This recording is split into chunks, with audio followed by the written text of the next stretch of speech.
तो मुझे लगता है कि उन सभी को मेरा प्रणाम, जो लोग ये वीडियो देख रहे हैं। और आज जो प्रश्न लेकर आई हूँ वो इतना साधारण है, इतना नेचुरल है, फिर भी लोग इसके बारे में बात करना नहीं चाहते हैं। और अगर इसका निराकरण ना हो, इसका जवाब किसी को ना मिले, तो वो उस प्रश्न को लेकर अपने ही भीतर बैठा रह जाता है। ये प्रश्न एक युवा ने किया है और मैं उनको काफ़ी धन्यवाद देती हूँ कि कुछ प्रश्न इतने जटिल होते हैं, उसको कैसे पूछा जाए किसी से, फिर भी उन्होंने मात्रवत ये प्रश्न कर दिया है कि मुझे बुरे स्वप्न आते हैं। बुरे स्वप्न माने अपवित्र स्वप्न क्यों आते हैं, जबकि इस पर कोई ध्यान नहीं होता है। देखिए, हर के जीवन में हम सब मनुष्य हैं और हमारे चक्रास हैं, हमारी इच्छाएं हैं, वह सब कभी न कभी संग्रहित होते हैं हमारे जीवन में। हम उन्हें करते हैं, नहीं करते हैं, लेकिन हम उनके बारे में सोचते हैं। और जितनी भी, मुझे तो लगता है कि जितनी भी जटिलताएं हैं, ज्यादातर वह मूलाधार चक्र से ही संबंधित है। अगर मूलाधार चक्र इतना ही सुंदर उज्जवल हो जाता ना, तो मुझे लगता है कि सभी स्त्री पुरुष पवित्र हो जाते। और बहुत सारी ऐसी कठिनाइयां आती हैं ना, जो मूलाधार चक्र से संबंधित होती हैं, परमात्मा के उस पवित्र गुणों से संबंधित होती हैं, वह मनुष्य के हाथ से नहीं छूटता। मनुष्य जानता है कि गलत क्या है, सही क्या है। यह जो पवित्र गुण है उसके भीतर अंतर्जात स्थित है। एक बच्चा भी जानता है कि अगर आप उसे किसी के सामने, नन्हे से बच्चे को, थोड़ा सा भी, जो बच्चा बड़ा हो गया, अगर आप उसको नग्न करने की कोशिश करें तो वो रिएक्ट करता है। वो नहीं चाहता है कि उसकी माँ भी सबके सामने उसको इस तरह से उसके कपड़े बदले, उसको नहलाए। उसके अंदर एक संकोच आ जाता है। वही है, या देवी सर्वभूतेषु लज्जा रूपेण संस्थिता, नमस्तस्यै नमस्तस्यै नमस्तस्यै नमो नमः। अब वो स्त्री है कि पुरुष है, इसका प्रभु को कोई फर्क नहीं पड़ता। वो एक आत्मा है और मनुष्य स्वरूप में है, यानी बुद्धि रूपेण संस्थिता भी उसके पास है। तो वो जानता है कि लज्जा किसे कहते हैं, चरित्र किसे कहते हैं। तो जो लोग इस पर विचार करते हैं ना, वो उस कीचड़ से बाहर निकल जाते हैं। जो आध्यात्मिक व्यक्ति होते हैं, जो अपने, जो मातृशक्ति को या प्रभु के सुमिरन में रहते हैं, वो लोग इससे बाहर, इस कीचड़ से बाहर निकल जाते हैं। इसमें कोई शक नहीं है। इसलिए बहुत सारे साधु संत चिंतक जितने भी रहे हैं, ये लोग इससे बाहर निकले हुए लोग हैं। इन्होंने अपने ऊपर कंट्रोल किया है। ये नहीं कह सकते हैं कि हम, अगर मुझे किसी ने कोई संकल्प दे दिया कि मैं पृष्ठ बन जाऊं, मैं ईंधन बन जाऊं, मैं ये बन जाऊं, मैं विवाह ना करूं, मैं ये संकल्प ले लूं।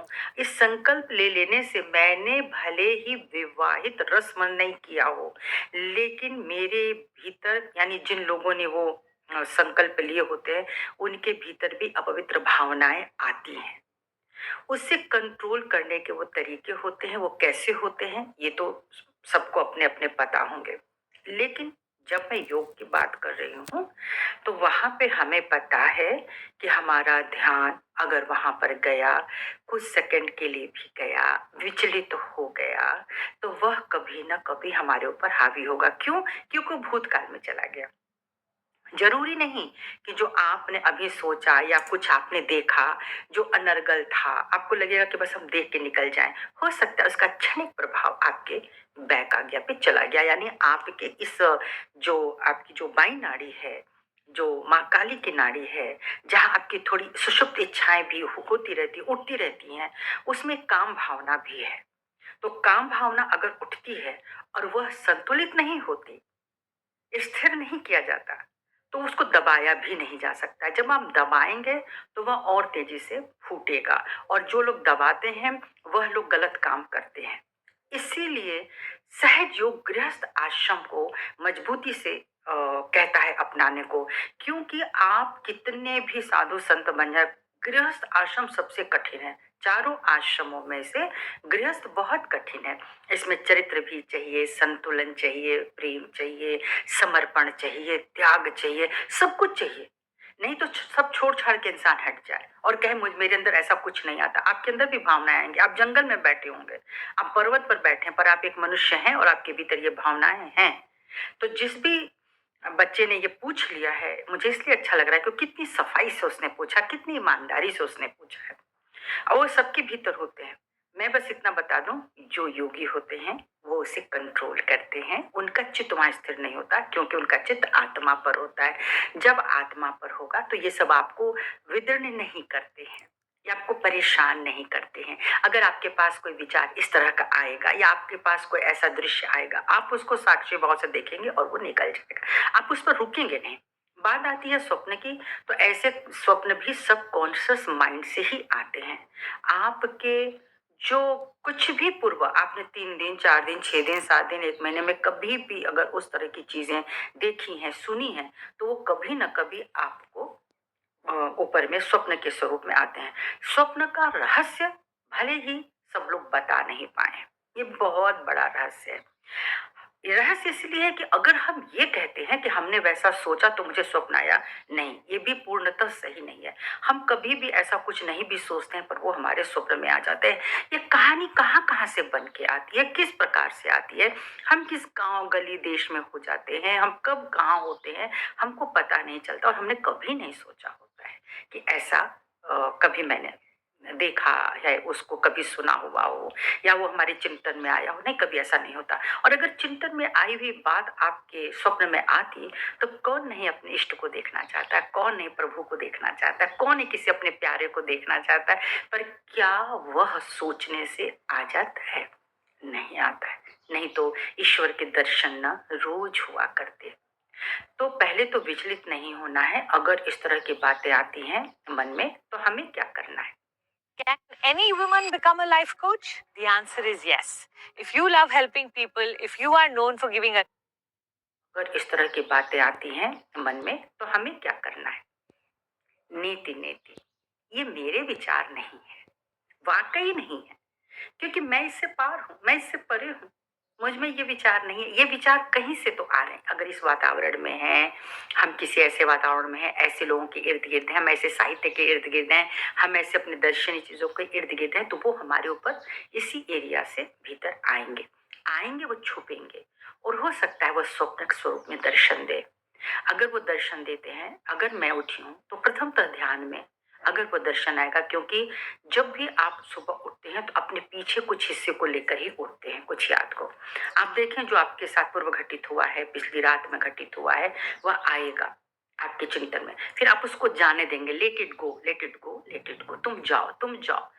कोई बहुत कोई परेशान कर चुका है, फिर भी वो आपके दिमाग में आ रहा है, तो आप उसको यही कहते हैं, क्षमा, निकलो यहाँ से। माने मेरे मन मस्तिष्क, मेरे हृदय में तुम्हारा कोई स्थान नहीं है, तुम हटो यहाँ से।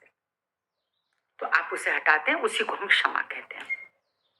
तो ये स्वप्न आता है तो आप सुबह जब ध्यान में जाते हैं, अगर वो बात आपको परेशान करती है कि मेरे क्यों आया, मैंने ऐसा सोचा नहीं, तो इस तरह के क्यों स्वप्न आते हैं, तो देखिए पहले तो उन्हें क्षमा करिए, वो आपके नहीं है। कहीं से आए हैं, सोए हुए हैं, कहीं से भी कुछ चीजें आ सकती हैं, है तो नेगेटिविटी, लेकिन आई है तो उसके लिए हमको उसका उपाय भी करना है। हमको अपनी वायु नाड़ी को बहुत अच्छे रखनी है, हमको शुद्ध करना है, तभी तो हम अग्नि जलाते हैं। हम अग्नि जलाते हैं, 3 कैंडल ट्रीटमेंट करते हैं या हम आरती करते हैं, तो हम क्यों करते हैं? वो एक लाइट है, प्रकाश है, जो हमारे वायु नाड़ी को उत्तेजित करता है। ठीक है, हम प्रभु के लिए कम, हम अपने लिए ज्यादा ये अग्नि प्रज्वलित कर रहे हैं। मेरी वायु नाड़ी जो सुषुप्त अवस्था में है, जो अंधकार में है, जो तमाम उलझनों को ले आती है, जो विकृत स्वप्नों को दिखाती है, विकृत लोगों के पास उनकी सोच में डाल देती है, उसी को दूर करने के लिए हम लाइट का उपयोग करते हैं कि वह प्रकाश हमारे मस्तिष्क में आए, वह प्रकाश हमारे हृदय में आए, वह प्रकाश हमारे चित्त में आए। और कोई भी अनर्गल स्वप्न है या अनर्गल बातें, वो मेरा नहीं है और मेरे पास नहीं आएगा।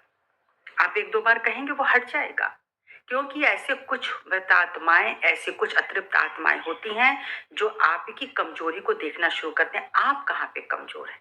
जैसे जैसे आप कमजोर होंगे वो आपके ऊपर हावी होगी, और आज नहीं तो कल वो आपके स्वप्न में आएगी। और आप अच्छी बातें सोचते रहिए, सोचते रहिए, सोचते रहिए, अपने चित्त चिंतन में उसको रखिए, देखिएगा वो भी आपके स्वप्न में आएंगे। आप राजा बनने की सोचिए, एक दिन शायद आप राजा बन बैठेंगे। आप अध्यात्म की उच्चतम अवस्था में बैठने को देखिए, अपने आप को, अपने गुरु पद को देखिए।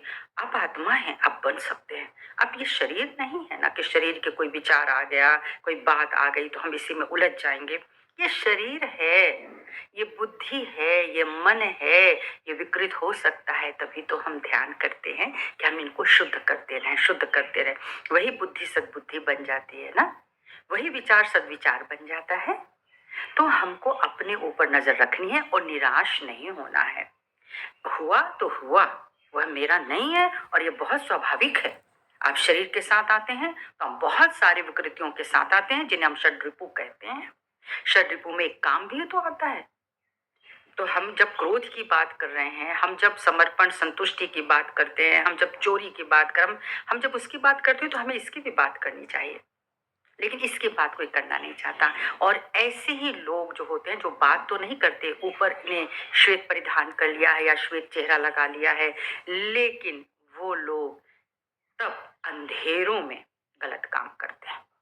ऐसे बहुत सारे महानुभाव लोग हैं, ऐसी बहुत सारी स्त्रियां हैं जो कपट भी धारण करे हैं, उन पता नहीं चलता है ऊपर से, लेकिन उनका आंतरिक जीवन जो पर्दे के पीछे है वह शुद्ध नहीं है। शुद्ध चेहरे भी बोलते हैं, शुद्ध आंखें भी बोलती हैं। आप जब सामने आ जाएंगे तो कोई आपको देख के बता देगा कि आपके विचार कैसे हैं। अब आप सोचिए ऐसा कैसे हो सकता है, पर ऐसा होता है।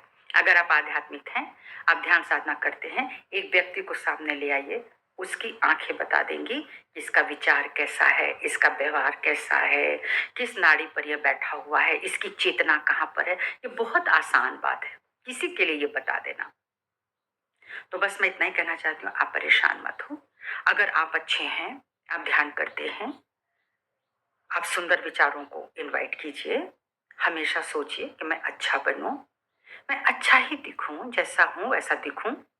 और परमात्मा जिस प्रकार मुझे नचाना चाहते हैं, मुझे घुमाना चाहते हैं, मैं घूमूं। मुझे पता चलना चाहिए, मेरा उनसे कनेक्शन बनना चाहिए। तो बाई नाड़ी को शुद्ध करें, और बाई नाड़ी के जितने भी जो ट्रीटमेंट्स होते हैं ना, उसको प्रकाशित करने के लिए। और यहाँ तक कि वो जब अगर ये बार बार आपको परेशान करता है तो आप मटका भी कर सकते हैं। तो सहयोग में बहुत सारी विधाएं हैं, आप उन्हें अपनाएं। और जिन लोगों को सहयोग के बारे में नहीं पता है, वो कृपा करके ऑनलाइन देख सकते हैं, अपने शहर में इसका पता कर सकते हैं, आप केंद्र पर जा सकते हैं। ये पूरी तरह से निःशुल्क है, क्योंकि इससे श्रीमाते जी को इससे कोई मतलब नहीं कि आप कौन हैं, कहाँ से हैं, कभी आप किसी गुरु के संपर्क में हैं कि नहीं हैं, आपको अभी अध्यात्म चाहिए था नहीं चाहिए था, लेकिन आपको अपने जीवन में शांति तो चाहिए ना, आपको अपने जीवन में प्रेम का संबंध तो चाहिए ना। कौन अकेला रहना चाहता है, कौन परेशान रहना चाहता है। तो अगर हमारे सामने रास्ते हैं, और अगर आपको रास्ता मिला, आपको लगता है, तो आपके पास प्रश्न भी नहीं होंगे। और अगर आप यहाँ पे हैं तो आपके प्रश्नों के समाधान भी हैं।